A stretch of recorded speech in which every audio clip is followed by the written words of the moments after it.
The massive doors of the Horizon Dawn's cargo bay slid open with a soft hiss, and Daniel Hayes stepped inside for the first time.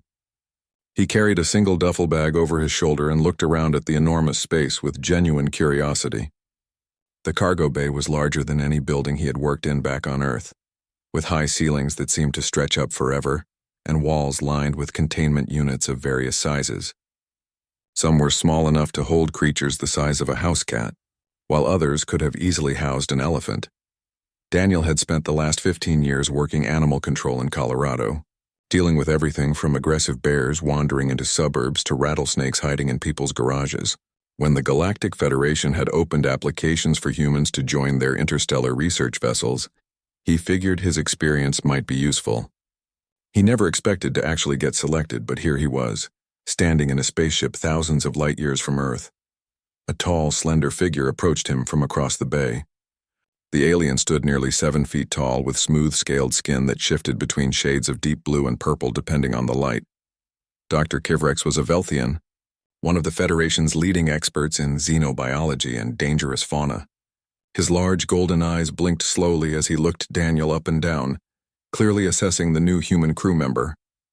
"You are Daniel Hayes," Dr. Kivrex said. It was not a question. His voice came through a translator device attached to his collar, giving his words a slight mechanical quality. "I am Dr. Kivrex, Chief Safety Officer for all biological specimens aboard this vessel. You will be working under my supervision in the Wildlife Containment Division." Daniel extended his hand for a handshake, then remembered that many alien species found the gesture strange. He lowered his hand and nodded instead. "Good to meet you, sir.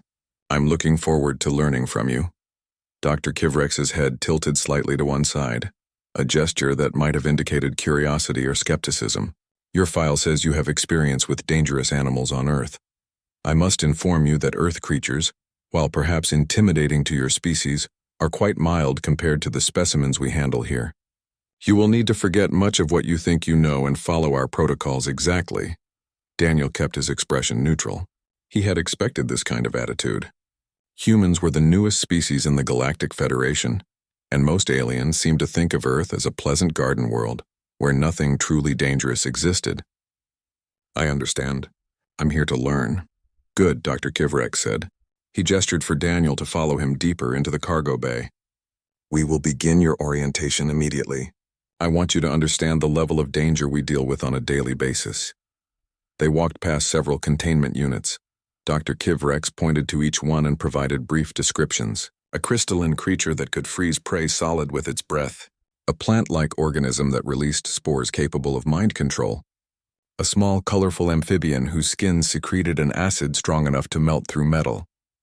Daniel listened carefully and made mental notes. These were definitely not like the animals back home. Finally, they stopped in front of a large containment unit in the corner of the bay. The unit was reinforced with triple-layered transparent aluminum walls, and warning signs in multiple languages covered every surface. Inside, Daniel could see what looked like a large cat, but wrong in several important ways. It had 6 legs instead of 4, and its body was covered in dark fur that seemed to absorb light. Its eyes glowed with a faint red luminescence, and when it opened its mouth to yawn, Daniel saw rows of crystalline fangs that sparkled like diamonds. "This," Dr. Kivrex said with clear reverence in his voice, "is a Krathmar stalker from Viros Prime. It is one of the most dangerous predators in this entire sector of space. We captured it 3 weeks ago for study." Daniel studied the creature with professional interest. It did look dangerous, he had to admit. The way it moved had a liquid grace that reminded him of mountain lions. But there was something else in its movements, something that suggested intelligence beyond what he would expect from an animal. Dr. Kivrex continued his explanation, his voice taking on the tone of a professor delivering an important lecture. "The Krathmar stalker is an apex predator from a world we classify as a Class 14 death world. It has no natural enemies. It can run at speeds exceeding 60 kilometers per hour. Its claws can tear through most standard metals.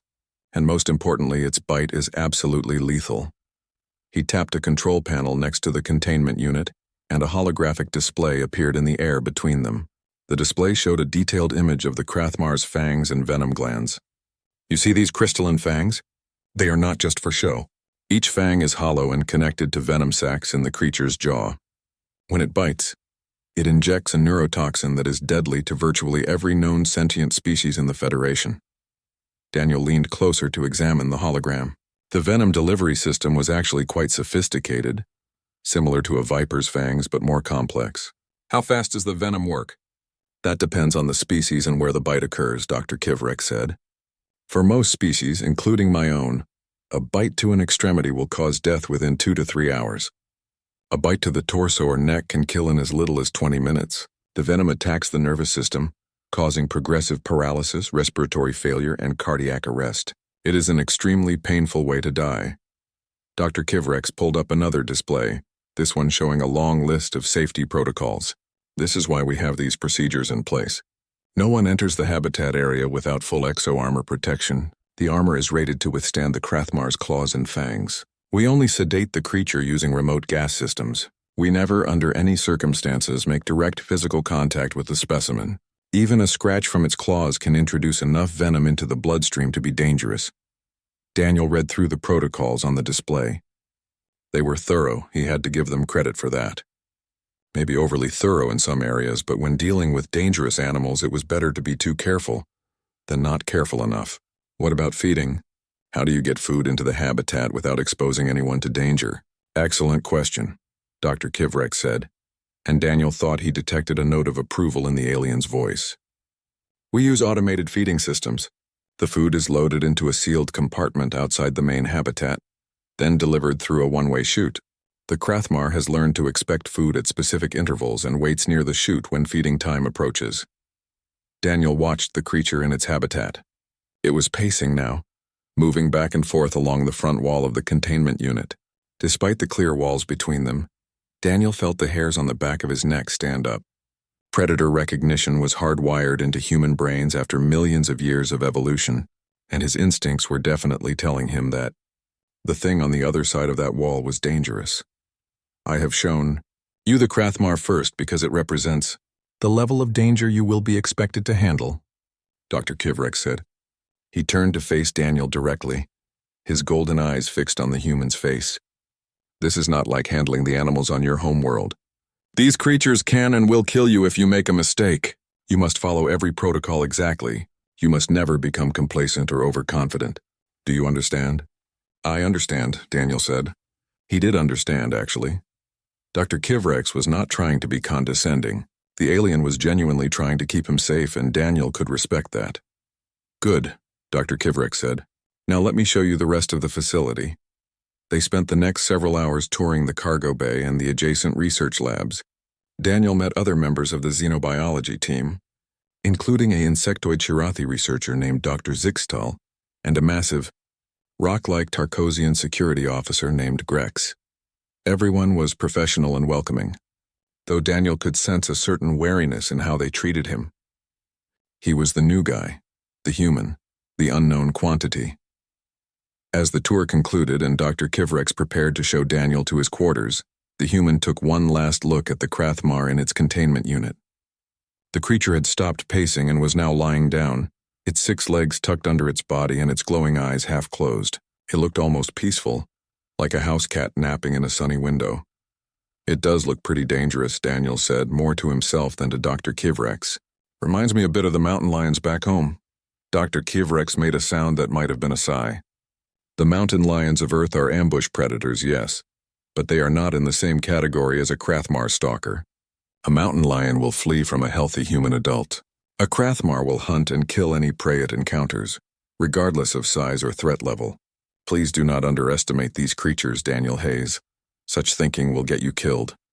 Daniel nodded, accepting the criticism. You're right. I apologize. I'm still learning. That is acceptable, Dr. Kivrex said. As long as you continue to learn and follow protocols, you will be a valuable member of this team. As they left the cargo bay, Daniel glanced back one more time at the Krathmar.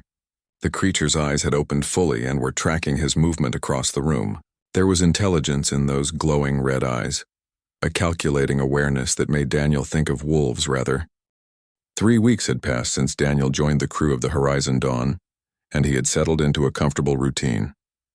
His days consisted of maintaining containment units, preparing food for various specimens, and assisting Dr. Kivrex with routine health checks on the less dangerous creatures. He had proven himself to be a careful and reliable worker, and the alien members of the xenobiology team had begun to trust him. Daniel was in the middle of cleaning one of the empty containment units when the ship's alarm system activated. The lights in the cargo bay shifted to amber, and a voice came through the communication system. It was Captain Ross. All personnel, this is the captain. We have received a distress call from Federation Mining Colony 7 on Drakel 4. Multiple Krathmar stalkers have escaped from an illegal exotic animal facility and are threatening the colonists. We are the closest vessel with the capability to handle this situation. We will arrive at Drakel 4 in approximately 6 hours. All xenobiology personnel report to the briefing room immediately. Daniel secured the containment unit and made his way quickly through the corridors toward the briefing room. Other crew members were moving with the same sense of purpose, their various faces showing concern. The illegal trade in exotic animals was a serious problem in the Federation, and escaped dangerous creatures could cause devastating casualties. The briefing room was already half full when Daniel arrived. He found a seat near the back and waited. Dr. Kivrek stood at the front of the room next to a holographic display, his scaled skin shifting between darker shades of blue that Daniel had learned indicated stress or concern. Captain Ross entered and everyone fell silent. She was a woman in her mid-40s with short gray hair and the kind of presence that commanded immediate respect. She had served in Earth's military before joining the Federation, and she ran her ship with efficiency and discipline. Here is the situation, Captain Ross said, gesturing to the holographic display. An image of a mining colony appeared showing clusters of prefabricated buildings spread across a rocky landscape. Drakel 4 is a small mining operation with approximately 200 colonists, mostly Velthian and Tarkosian workers. 3 days ago, local authorities raided an illegal animal trading facility in the outskirts of the colony. The criminals released their inventory rather than let it be confiscated, including 3 Krathmar stalkers. Dr. Kivrex expanded the holographic display to show a map of the colony and surrounding area. The stalkers have already killed 6 colonists and injured 12 more. The local security forces are not equipped to handle creatures this dangerous. They have requested immediate assistance from any vessel capable of capturing or eliminating the threat. Elimination should be a last resort, Captain Ross said firmly. Krathmar stalkers are an endangered species. If at all possible, we capture them alive and return them to proper conservation facilities. Dr. Kivrex nodded in agreement. I have assembled a capture team consisting of myself, Grex for security, Sola as our medical specialist, and 3 members of the Wildlife Containment Division. He paused and looked directly at Daniel. Daniel Hayes, you will be part of this team. Your experience with dangerous predators on Earth may prove useful. Daniel felt a mixture of excitement and nervousness. This would be his first real field operation, and it would involve the same type of creature he had been warned about on his first day. Understood, sir. What equipment will we be using? Dr. Kivrex pulled up another display showing various pieces of equipment. Each team member will wear full exo-armor rated to protect against Krathmar attacks. We will carry neural dampeners to disorient the creatures, sonic lures to draw them toward us, and tranquilizer weapons loaded with enough sedative to put down a Krathmar within 30 seconds. We will also have portable containment units ready for transport once the creatures are subdued. The briefing continued for another hour, covering every detail of the planned operation. They would land at the colony's main spaceport, coordinate with local security to establish the stalkers' last known positions, then track and capture each creature one at a time. It sounded straightforward, but Daniel knew that plans rarely survived contact with reality, especially when dealing with intelligent predators. When the briefing ended, Daniel went to the equipment bay to be fitted for his exo-armor. The armor was a marvel of Federation technology, a lightweight but incredibly strong suit that would protect him from claws, fangs, and most weapons. A technician helped him put it on and showed him how to operate the various systems built into the suit. This is your first time wearing exo-armor? The technician asked. She was a human woman named Lisa Monroe, one of the ship's xenobiology specialists. Yeah, Daniel admitted.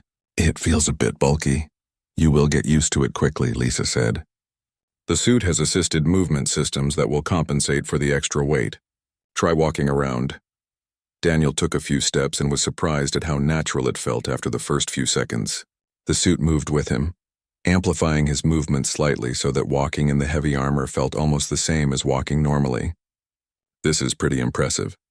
Federation technology is quite advanced, Lisa said. She checked the suit seals and ran a diagnostic test on all systems. Everything looks good. Just remember to keep your helmet sealed at all times when you are near the Krathmar stalkers. The armor will protect your body, but if they get their fangs into an exposed area, the venom can still kill you. Daniel nodded seriously. I will be careful. The 6 hours passed quickly. Daniel used the time to review all the information available about Krathmar stalkers, studying their hunting patterns and behavior. He also tried to get some rest, though his mind was too active to allow for much sleep. When the Horizon Dawn entered orbit around Drakel 4, the capture team assembled in the shuttle bay. Dr. Kivrex inspected each team member's equipment personally, checking every seal and system twice. When he was satisfied that everyone was properly prepared, he gave the order to board the shuttle. The descent to the planet's surface was smooth. Through the shuttle's windows, Daniel could see the mining colony spread out below them, a small cluster of human and alien civilization on an otherwise barren world. The shuttle landed at the main spaceport, and the team disembarked to meet with local security. The security chief was a Tarkosian named Commander Breck. He was even larger than Grex, with rocky gray skin and eyes that glowed with a faint orange light. Thank you for coming so quickly, Breck said, his deep voice rumbling like distant thunder. The stalkers have been sighted in the abandoned warehouse district on the eastern edge of the colony. We have established a perimeter, but we do not have the equipment or training to safely approach the creatures. Dr. Kivrex studied a map of the area on a portable display. Have all colonists been evacuated from the surrounding area? Yes, Commander Breck confirmed. No one goes into that district without our approval. The stalkers have claimed it as their territory. Good. We will begin our operation immediately. The team moved through the colony toward the warehouse district. Daniel noticed that the streets were empty, with most colonists either evacuated or sheltering in place behind locked doors. The few security personnel they passed looked at them with expressions of relief and hope. The warehouse district was a collection of old, run-down buildings that had been abandoned years ago when the mining operation shifted to a different part of the planet. Broken windows stared down at them like empty eyes, and the wind whistled through the empty structures with an eerie sound. Dr. Kivrex activated the sonic lure, a device that emitted sounds similar to Krathmar mating calls. The theory was that the stalkers would be drawn toward the sound, allowing the team to capture them one at a time rather than having to search every building. They waited in tense silence for several minutes. Then Grex raised one massive hand and pointed toward a building about 50 meters away. Movement. Second floor window. Daniel looked where the Tarkosian was pointing and saw a dark shape moving inside the building. A moment later, a Krathmar stalker emerged from the shadows and jumped down to street level with liquid grace. Its 6 legs absorbed the impact easily, and it stood there watching them with glowing red eyes. Team 1, you will handle this one, Dr. Kivrex said calmly. Remember your training. Use the neural dampeners first to disorient it, then move in with tranquilizers once it is confused. Sola, the Velthian medic, activated her neural dampener and aimed it at the stalker. The device emitted a high-pitched sound that humans could barely hear, but the effect on the Krathmar was immediate. The creature shook its head and stumbled, its movements becoming uncoordinated. 2 other team members moved in with tranquilizer weapons and fired. The darts hit the stalker's flank, and within seconds the creature slumped to the ground, its breathing slowed but steady. The team quickly brought up a portable containment unit and loaded the unconscious stalker inside. 1 down, Dr. Kivrex said. 2 more to locate. They continued through the warehouse district using the sonic lure to draw out the remaining stalkers. The second one was found hiding in a storage building and was captured using the same method as the first. But the third stalker proved more cunning. The shuttle ride back to the Horizon Dawn was tense and chaotic. Daniel sat strapped into a seat while Sola worked frantically around him, running every medical scan her portable equipment could perform. Dr. Kivrex stood nearby, watching the scanner readings with an expression of horror and confusion. This is impossible, Dr. Kivrex kept saying. The venom should already be affecting your nervous system. You should be experiencing paralysis in your extremities, difficulty breathing, cardiac arrhythmia, but all I am seeing is a normal inflammatory response to injury. Daniel looked down at his arm. Sola had cleaned the wound and wrapped it in a sterile bandage. It hurt, sure, but it was a manageable kind of pain. He had definitely experienced worse. I feel fine, honestly. It stings a bit, but that's about it. You cannot possibly feel fine, Dr. Kivrex insisted. You were bitten by a Krathmar stalker. Do you understand what that means? The venom from that bite should be killing you right now. Grex, sitting in the corner of the shuttle, spoke up. Perhaps humans have some natural resistance we do not know about. No species has natural resistance to Krathmar venom, Dr. Kivrex said firmly. I have studied these creatures for 20 years. Their venom has successfully killed Tarkosians, Velthians, Kirathi, even Korgath warriors wearing protective armor. There is no known immunity. Daniel shrugged with his good shoulder. Well, I'm not dead yet. Maybe we should wait and see what happens before we panic. The shuttle docked with the Horizon Dawn, and Daniel was immediately rushed to the medical bay.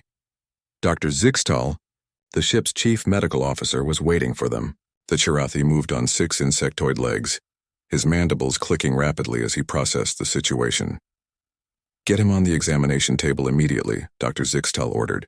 I want full blood panels, tissue samples, neural scans, everything. If he is somehow surviving Krathmar venom, I need to understand how. Daniel cooperated with the medical team as they ran test after test. Needles drew blood samples. Scanners passed over his body. Dr. Zixtal used a device that looked like a mechanical spider to probe the bite wound directly, extracting samples of the venom that was still present in the tissue. The venom is definitely there, Dr. Zixtal confirmed. Studying the samples under a microscope, I can see it in his bloodstream. By all rights, it should be binding to his neural receptors and shutting down his nervous system. But instead, his immune system appears to be actively attacking and breaking down the venom molecules. Dr. Kivrex leaned over to look at the microscope display. That should not be possible. Krathmar venom is specifically designed to resist immune responses. It has evolved over millions of years to be the perfect killing tool. Well, it is not working on him, Dr. Zixtal said. Look at this. His white blood cells are treating the venom like any other foreign substance. They are engulfing it, breaking it down, and eliminating it. I have never seen an immune response this aggressive. Daniel lay on the examination table trying to follow the conversation. The medical terminology was beyond his understanding, but he got the basic idea. His body was fighting off the venom the same way it would fight off any infection or poison. Is that unusual? Unusual? Dr. Zixtal's mandibles clicked in what might have been laughter. Daniel Hayes, this is not unusual. This is impossible, and yet it is happening right in front of me. The medical examination continued for several hours. Daniel was poked, prodded, scanned, and questioned until he started to feel annoyed. He kept insisting that he felt fine, but nobody seemed willing to believe him. Finally, Captain Ross arrived at the medical bay. How is he? The captain asked. Alive, Dr. Zixtal said, which is frankly miraculous. By every measure I have, he should be dead or dying. Instead, his vital signs are completely normal. The venom is still in his system, but his body is processing it so efficiently that it poses no threat. Captain Ross looked at Daniel on the examination table. How do you feel, Hayes? Tired of being examined, ma'am, Daniel said honestly. The bite hurts a little, but I've had worse. I got mauled by a bear once, and that was way worse than this. Dr. Kivrex made a sound that might have been a groan. A bear? You were mauled by a bear and you treat it as a casual reference point. It was part of the job, Daniel said. Sometimes animals don't want to be relocated and they fight back. You learn to deal with it. Lisa Monroe entered the medical bay carrying a datapad. She had been researching something since the shuttle had docked, and her expression suggested she had found something important. Captain Doctors, I think I know what is happening here. Everyone turned to look at her. Lisa pulled up a holographic display showing information about Earth's biology. I have been reviewing the Federation's classification of Earth, and I think we have been underestimating just how dangerous Daniel's homeworld really is. Earth is classified as a Class 12 death world, Dr. Kivrex said. That is certainly dangerous, but there are many death worlds in the Federation. True, Lisa agreed. But I have been looking at the specific challenges that Earth presents, particularly in terms of venomous and toxic species. Did you know that Earth has over 600 species of venomous snakes? That is more than any other planet in the Federation database. Dr. Zixtal's mandibles clicked with interest. 600 species of venomous creatures? That does seem excessive. And that is just the snakes, Lisa continued. Earth also has venomous spiders, scorpions, jellyfish, octopi, fish, insects, and even some mammals. Humans have evolved alongside all of these threats. Their immune systems had to become incredibly adaptable just to survive. She pulled up another display showing human immune system data. Look at this. Human white blood cells are far more aggressive than those of most Federation species. They attack foreign substances with incredible efficiency. Humans also have highly effective liver and kidney systems for processing toxins, and their bodies can produce antibodies against a wide variety of poisons after just one exposure. Dr. Kivrex studied the data carefully. You are suggesting that humans have evolved a broad-spectrum resistance to toxins because their planet exposed them to so many different venoms? Exactly, Lisa said. Earth did not just create a few dangerous creatures. It created thousands of them, each with different venom types. Humans had to adapt to survive all of them. The result is a species with an unusually robust defense against toxic substances. But Krathmar venom is not just any toxin, Dr. Kivrex protested. It is specifically designed to be universally lethal. It should work on any nervous system. Maybe, Lisa said. But Daniel's nervous system evolved on a planet where it had to defend against hundreds of different neurotoxins. His body has probably encountered similar compounds before and knows how to fight them. Daniel raised his hand slightly from the examination table. If it helps, I have been bitten by venomous snakes before. Rattlesnakes, mostly. Also got bit by a brown recluse spider once. That one was actually pretty bad. The room fell silent. Dr. Kivrex turned slowly to look at Daniel. You have been bitten by multiple venomous creatures before? Yeah, Daniel said. It is kind of an occupational hazard when you work animal control. You try to be careful, but sometimes things happen. I got the anti-venom treatment for the snake bites, but the spider bite just kind of had to heal on its own. Left a nasty scar. Dr. Zixtal's mandibles were clicking rapidly now, a sign of extreme agitation or excitement. Show me these scars. Daniel rolled up his left sleeve and pointed to a faded mark on his forearm. Rattlesnake about 5 years ago. He pointed to another mark on his hand. Copperhead 7 years ago. He lifted his shirt to show a discolored patch of skin on his side. Brown recluse spider 10 years ago. That one caused some tissue damage, but it eventually healed. You talk about these injuries as if they are nothing, Dr. Kivrex said quietly. Each one of those bites would have killed a Velthian, even with medical treatment. Yet you survived all of them and continued working with dangerous animals. Daniel lowered his shirt. I guess I never really thought about it that way. They hurt, sure, but I got treatment and recovered. That's just life. That is human life, Lisa corrected. For most species, a single venomous bite is a potentially fatal event. For you, it is apparently something that happens occasionally and you just deal with it. Captain Ross had been listening to the entire conversation with a thoughtful expression. Dr. Zixtal, what is your medical assessment? Is Daniel in any danger from the Krathmar venom? The Chirathi doctor studied his displays for a moment before responding. No, Captain. As incredible as it seems, his body is processing the venom efficiently. At the current rate, it will be completely eliminated from his system within the next 12 hours. The bite wound itself will heal normally. I recommend keeping him under observation for the next day, but I do not anticipate any complications. Good, Captain Ross said. She turned to Daniel. You did good work down there, Hayes. Capturing that third stalker took quick thinking and bravery. I am recommending you for a commendation. Thank you, ma'am, Daniel said, but I was just doing my job. After Captain Ross left, Dr. Kivrex remained in the medical bay, still studying the data about human biology. He seemed deeply troubled by something. Finally, he spoke. Daniel was released from medical observation the next afternoon with a clean bill of health. The bite wound on his arm was already healing, showing the kind of rapid tissue repair that apparently made the alien medical staff both impressed and slightly disturbed. Dr. Zixtal had given him a topical antibiotic ointment and instructions to keep the wound clean, the same advice Daniel had received countless times from doctors back on Earth. When he returned to his quarters, Daniel found a message waiting on his communication terminal. Dr. Kivrex wanted to meet with him in the main laboratory. Daniel changed into a clean uniform and made his way there, wondering what the Velthian scientist wanted to discuss. The main laboratory was a large space filled with equipment, computer terminals, and specimen containers. Dr. Kivrex was standing at a workstation, reviewing data on multiple holographic displays. He looked up when Daniel entered. Daniel Hayes, thank you for coming, Dr. Kivrex said. I wanted to speak with you about something. Please sit. Daniel took a seat at the workstation. He noticed that the displays were showing information about Earth, specifically about dangerous animals and human medical history.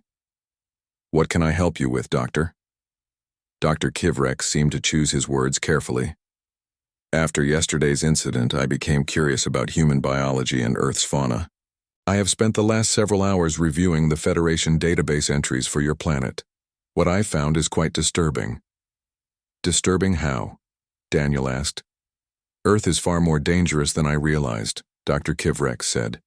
He pulled up a display showing comparative data. The Federation classifies worlds based on their threat level to sentient life. Earth is classified as Class 12, which I thought meant it was moderately dangerous. But after reviewing the actual data, I believe Earth should be reclassified as at least Class 15, possibly higher. He gestured to the displays which showed images and data about various Earth creatures. "Your planet has an extraordinary diversity of deadly organisms: venomous snakes, spiders, insects, marine life, apex predators like bears, big cats, crocodiles, sharks, microscopic parasites and bacteria that cause deadly diseases. Even your plant life includes species that can kill through contact or ingestion." Daniel looked at the displays. He saw images of a grizzly bear, a king cobra, a great white shark, a poison dart frog. They were all dangerous, sure, but they were also just animals. "I guess we do have a lot of dangerous wildlife, but humans have learned to live with it. We have cities and towns where we are mostly safe from predators." "Mostly safe," Dr. Kivrex repeated, "but not completely safe. According to this data, humans still die from animal attacks regularly. Hundreds of deaths per year from venomous bites alone. Thousands from disease-carrying insects. And yet you consider this acceptable." "We do what we can to prevent those deaths," Daniel said. "But yeah, sometimes people get unlucky. That is just part of living on Earth." Dr. Kivrex pulled up another display, this one showing human medical records. "I requested access to your personal medical file from Earth authorities. I hope you do not mind, but I needed to understand how you survived that Krathmar bite. What I found has given me a new perspective on your species." The display showed Daniel's medical history going back to childhood. Dr. Kivrex pointed to various entries. "You have been hospitalized 17 times for injuries sustained while working with animals. Multiple fractures, lacerations requiring sutures, 3 venomous bites, 1 mauling that required major surgery. Any one of these injuries would have been career-ending or fatal for most Federation species. Yet you recovered from all of them and continued doing the same dangerous work." Daniel felt slightly uncomfortable having his medical history displayed like this, but he understood why Dr. Kivrex needed to see it. "I have been lucky, and I have had good medical care." "It is not just luck," Dr. Kivrex said. "Your species is remarkably resilient. Look at this data on human healing rates.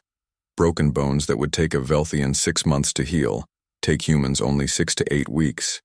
Lacerations heal in days instead of weeks. Even major trauma has better survival rates in humans than in most other species." He pulled up more data.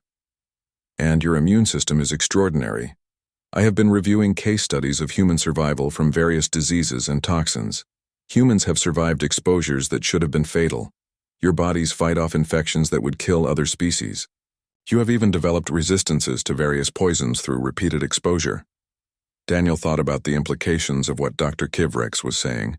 He had never really considered that other species might be more fragile than humans.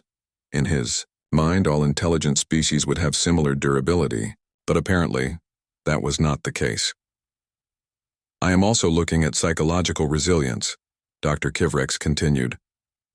"Yesterday you were bitten by a creature that you knew was deadly, yet you remained calm and functional. You completed the mission objective before seeking medical care. That level of composure in the face of certain death is remarkable." "I did not know it was certain death," Daniel pointed out. "I thought there was a chance I would survive. And even if there was not, panicking would not have helped. The stalker still needed to be secured." Dr. Kivrex made a gesture that Daniel had learned indicated respect among Velthians. "That attitude is common among humans, I am learning. You accept danger as inevitable and focus on completing your tasks despite it. Most species, including my own, would have frozen in terror after receiving a supposedly fatal wound. He turned off the displays and looked directly at Daniel. I owe you an apology, Daniel Hayes. When you first arrived on this ship, I treated you as an inexperienced newcomer who needed to be taught everything about handling dangerous creatures. I was condescending and dismissive. I assumed that because humans were new to the Federation, you would not understand real danger. I was wrong. You were trying to keep me safe, Daniel said. I appreciated that then, and I appreciate it now. You were not wrong to be cautious. Perhaps, Dr. Kivrek said. But I failed to recognize that you came from a world that prepared you for danger in ways I did not understand. Earth has been training humans to survive hostile environments for millions of years. You are the result of that training. Over the following weeks, word of Daniel's survival spread throughout the Federation scientific community. The Horizon Dawn began receiving requests from xenobiology research stations across multiple sectors, all wanting more information about human toxin resistance and biological resilience. Dr. Kivrex published a paper on the incident, and it became one of the most widely read scientific documents of the year. Other researchers began requesting human crew members for their own dangerous fauna projects. Earth, previously seen as an unimportant newcomer to the Federation, suddenly became a topic of intense scientific interest. Daniel found the attention somewhat embarrassing. He was just doing his job, after all. But he understood why the aliens were fascinated. From their perspective, humans were newcomers who could apparently shrug off injuries and toxins that would kill most other species. One evening, Daniel was in the ship's common area when Lisa approached him with a data pad. You need to see this, she said, pulling up a document. Someone compiled a list of things humans can survive that would kill most other Federation species. Daniel read through the list with growing amazement. It included obvious things like venomous bites and high radiation exposure, but also unexpected entries like alcohol consumption, spicy foods, and even chocolate. Apparently, chocolate contained compounds that were toxic to many alien species. We can eat poison for fun, Lisa said with a grin. Did you know that capsaicin, the compound that makes pepper spicy, is actually a neurotoxin? Most species would go into shock from eating what we consider mild salsa. That is weird, Daniel admitted. I never thought about it that way. It gets weirder, Lisa said. She pulled up more data. Remember last week when you drank coffee in front of that Chirathi engineer? He filed a safety report because he thought you were consuming a dangerous stimulant. Caffeine is classified as a restricted substance on most Federation worlds because it can cause heart problems in other species. But humans drink it every day, multiple times a day, with no issues. Daniel thought about the coffee he had that morning. 3 cups, same as always. So we are basically walking around consuming things that other species consider dangerous? Pretty much, Lisa said. And that is just the dietary stuff. There is also our temperature tolerance, our ability to function. With sleep deprivation, our endurance, our healing rate. The more I learn about other species, the more I realize how unusual humans are. A group of alien crew members had gathered nearby and were clearly listening to the conversation. One of them, a young Velthian named Torvan, who worked in engineering, spoke up nervously. Is it true that you ate something called a ghost pepper last week? I heard other humans talking about it. Daniel felt his face get warm. Yeah, that happened. Someone dared me to try one from the Earth food supplies. It was pretty hot. Pretty hot, Torvan repeated. I looked up information about ghost peppers. They are rated at over 1 million on something called the Scoville scale. The Federation classifies anything over 10,000. 3 months had passed since the Krathmar incident, and life aboard the Horizon Dawn had settled into a new normal. The ship's mission parameters had evolved significantly, with the Federation Council now specifically requesting their assistance for handling the most dangerous fauna situations across multiple sectors. The addition of human crew members, and the growing understanding of their unique capabilities, had made the Horizon Dawn the premier choice for high-risk xenobiology operations. Daniel had become something of a legend among the Federation scientific community. Articles about the human who survived a Krathmar bite circulated through academic channels. and he received regular interview requests from researchers across the galaxy. He declined most of them, preferring to focus on his actual work rather than becoming a celebrity. The xenobiology team had expanded to include 5 more humans, each bringing their own expertise and experiences from Earth. There was Kyle Porter, a former zookeeper who specialized in reptiles; Angela Cruz, a marine biologist who had worked with some of Earth's most dangerous sea creatures; Ben Taylor, a wilderness survival expert with extensive experience handling predators; and 2 others who rounded out the team with various specializations. Dr. Kivrex had adapted his teaching style significantly. He still emphasized safety protocols and careful procedures, but he had also learned to trust human instincts and experience. The collaboration between human and alien crew members had become remarkably effective, with each group contributing their unique perspectives and abilities. On this particular morning, Daniel was in the cargo bay performing routine maintenance on the containment units. The Krathmar stalkers they had captured on Drakel 4 were healthy and had adapted well to captivity. They would eventually be transferred to a proper conservation facility on their home world. He was checking the feeding systems when Dr. Kivrex approached with a datapad in hand. The Velthian scales showed a mixture of colors that Daniel had learned to interpret as excitement, mixed with concern. "We have received a new mission assignment," Dr. Kivrex said without preamble. "The Federation Council wants us to investigate reports of a previously unknown apex predator on an uncharted world in the Kepler sector. Initial survey teams have reported a creature they are calling a world killer predator. They want us to study it, catalog its behavior, and determine if it poses a threat to potential colonization efforts." Daniel took the datapad and reviewed the limited information available. The survey team had managed to capture a few images of the creature from a safe distance. It looked like a massive reptilian beast, easily the size of an earth elephant, with armored scales covering its body and what appeared to be bioelectric organs along its spine that glowed with a blue light. "That looks pretty dangerous," Daniel said, studying the images. "What do we know about its behavior?" "Very little," Dr. Kivrex admitted. The survey team observed it from orbit using remote drones. The creature appears to be solitary and highly territorial.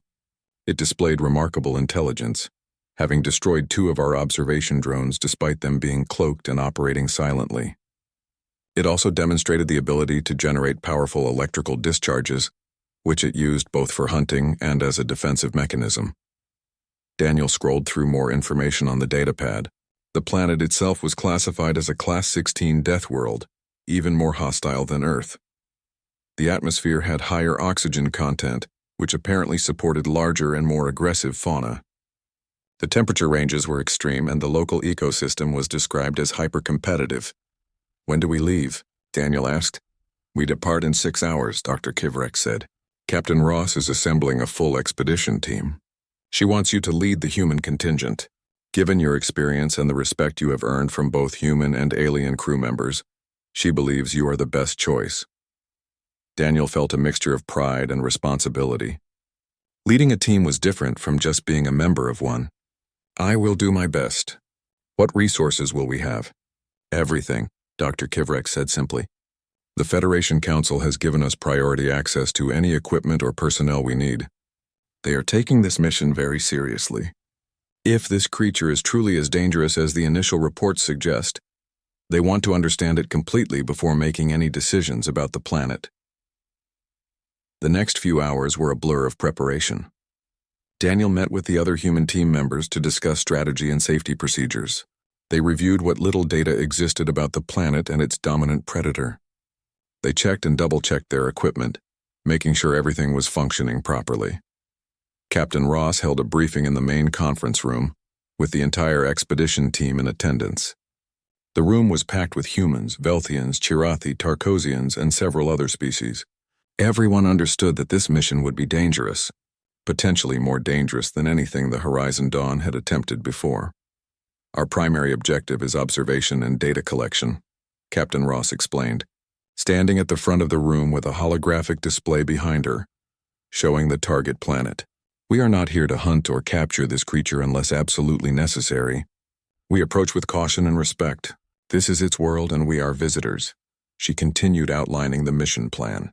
They would establish a base camp in a relatively safe area, then send out observation teams to locate and study the world killer predator. Multiple redundant safety measures would be in place, including orbital support, emergency evacuation procedures, and heavy weapons as a last resort. "I want to be clear about something," Captain Ross said, her tone becoming more serious. "This creature is an unknown quantity. We do not know its full capabilities or how it will react to our presence. I expect everyone to follow protocols, stay alert, and not take unnecessary risks. The goal is for everyone to come home safely." "Understood?" A chorus of acknowledgments came from around the room. Daniel noticed that several of the alien crew members were showing signs of nervousness, their various species-specific tells revealing their anxiety.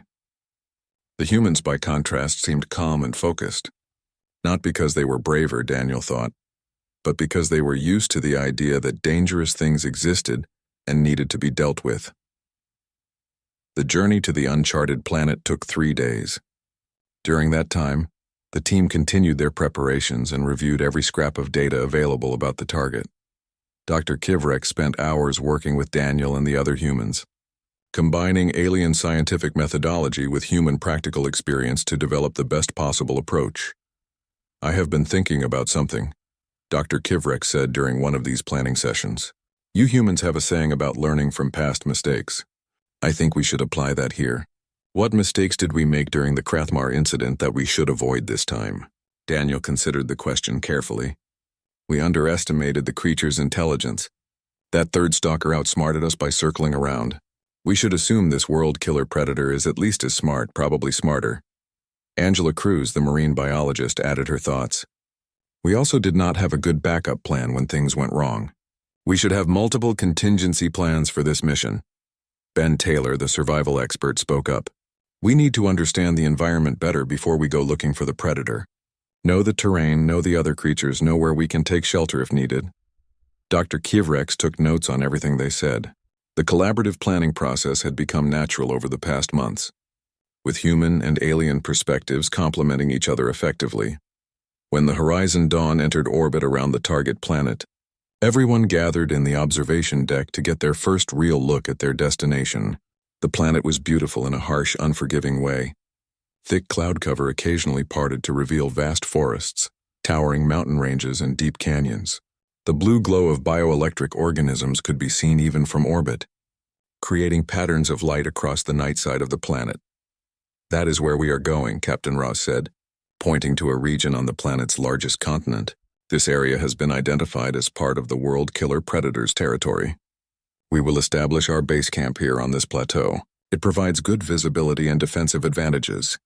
The landing was smooth. The planet's gravity was slightly higher than Earth standard, enough to be noticeable but not problematic. The atmosphere was breathable for most species, though the high oxygen content made everything feel slightly intoxicating at first. Daniel stepped off the shuttle and took his first breath of alien air. It smelled like a forest after rain, but with undertones of ozone and something else he could not quite identify. The sounds were different too, with calls and cries from unseen creatures echoing through the dense vegetation surrounding the landing site. The team spent the first day establishing base camp, setting up prefabricated shelters, sensor arrays, and defensive perimeters. The work was exhausting in the higher gravity, but everyone pushed through. By nightfall, they had a secure compound with multiple layers of protection. That night, as Daniel sat outside his shelter watching the alien stars, Dr. Kivrex joined him. The Velthian had adapted remarkably well to working in high-risk environments, though Daniel could still see the tension in his